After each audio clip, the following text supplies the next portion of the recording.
Chicken அரைச்சி கொண்டு வரோம். இல்லை நம்ம கொத்தமல்லி தழை சேர்த்துக்கிறோம், பச்சை மிளகாய் சேர்த்துக்கிறோம், இஞ்சி பூண்டு பேஸ்ட் 1 ஸ்பூன், நறுக்குன வெங்காயம், ஒரு மீடியம் சைஸ் வெங்காயத்தை நான் நறுக்கி சேர்த்துக்கிறேன், ஒரு மீடியம் சைஸ் தக்காளியை நான் சேர்த்துக்கிறேன், பச்சை மிளகாய், மல்லி விதையை நுணுக்கி 2 டேபிள் ஸ்பூன் நான் சேர்த்துக்கிறேன், மாதுளம் பழம், பட்டர் சேர்த்துக்கிறேன், சோள மாவு,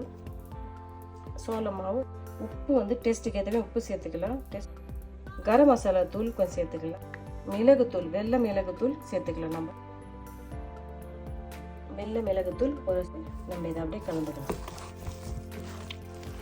எல்லாத்தையும் நம்ம அழகாக கலந்துக்கலாம், எல்லா மசாலையும் அழகாக கலந்துக்கலாம், காஞ்ச மிளகுத்தூள், இஞ்சி பூண்டு பேஸ்ட்டு, சோள மாவு, அரைச்ச கறி, ஒரு மீடியம் சைஸ் வெங்காயம், ஒரு மீடியம் சைஸ் தக்காளி, மாதுளம் பழம், அந்த சீடு வந்து கடையில் கிடைக்கும், ஒரு சில கடையில் கிடைக்கும், ஒரு சில கிடைக்காது, கடிச்சா போடுங்க, இல்லை விட்டுடுங்க.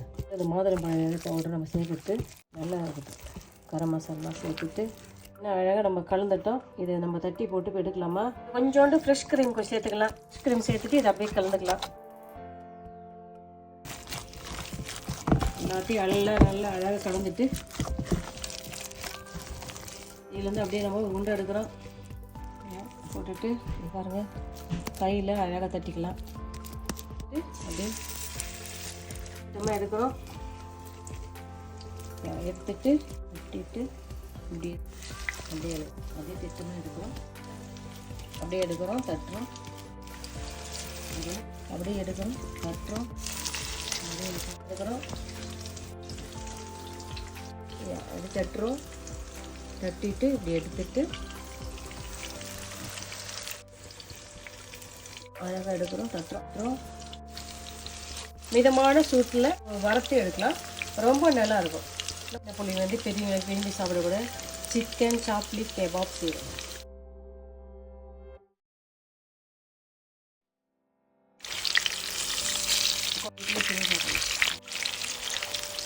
மிதமான சூட்டில் பொன்னிறமாக நம்ம வறுத்து எடுக்கலாம்.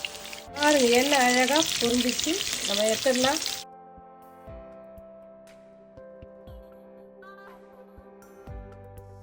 ரெண்டு சாப்பிட்டாலுமே நமக்கு பசி நின்றுடும். இருக்கிறதையும் நம்ம இதே போல் செஞ்சு எடுத்துடலாம். மீதம் இருக்கிறதையும் இதே போல் நம்ம சின்னதாக அழகாக உருட்டி தட்டிட்டு அழகாக போட்டு வேண்டியதான். சின்னதாக அழகாக ஒன்று எடுக்க வேண்டியதான், அப்படியே உருட்டிடுங்க. சைஸும் உங்கள் விருப்பப்படி போடுங்க, சின்ன சைஸு பெரிய சைஸ். அழகாக மிதமான சைஸில் அழகாக இருக்கும்.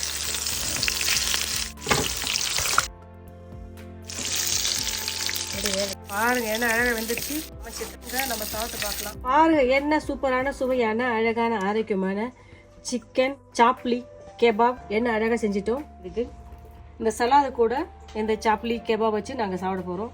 நான் நினைக்கிறேன் நான் செஞ்ச இந்த மெத்தட் உங்களுக்கு ரொம்ப பிடிச்சிருக்குன்னு நினைக்கிறேன். நாங்கள் சாப்பிட்டு பாருங்கள். இது கூட சலாது வச்சு நாங்கள் சாப்பிட போகிறோம். நீங்களும் இதே போல் சலாது ரெடி பண்ணிவிட்டு எளிமையான முறையில் வீட்டில் இருக்கிற பொருளை வச்சு இந்த சிக்கன் சார்லி கெபாப் உங்களுக்கு செஞ்சு காமிச்சிட்டேன். உங்களுக்கு இந்த மெத்தட் ரொம்ப பிடிச்சிருக்குன்னு நினைக்கிறேன். நீங்களும் இதே மெத்தடில் செஞ்சு பார்த்துட்டு நான் செஞ்ச அந்த சிக்கன் சார்லி கெபாப் எப்படின்னு சொல்லுங்கப்பா. பாய், தேங்க்யூ.